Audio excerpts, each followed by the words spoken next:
Qətl planlayan erməni casusu saxlanıldı. Rusiyadan gizli tapşırıq alıb. Almaniyada 3 nəfərə Rusiya xüsusi xidmət orqanlarında işləmək və insan öldürməyə hazırlıq ittihamı irəli sürülüb. Rekord xəbər verir ki, bu barədə Euronews Federal Prokurorluğa istinadən məlumat yayıb.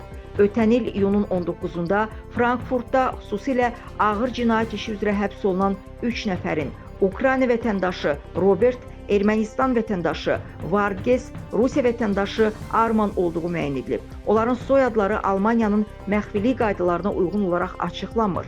Casusluq əməliyyatının Almaniya ərazisində qətllərə səbəb ola biləcək növbəti kəşfiyyat əməliyyatlarına hazırlıq rolunu oynadığı iddia edilir deyə prokurorluqda qeyd edilib.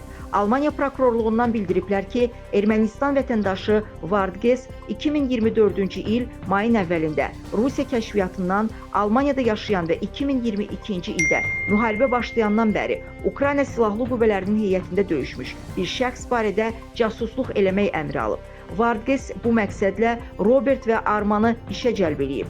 Sonuncular həmin şəxsin kimliyini müəyyən etmək və onun haqqında əlavə məlumat toplamaq üçün Frankfurtun mərkəzindəki kafedə görüşə dəvət eləmək cəhdində ittiham olunurlar.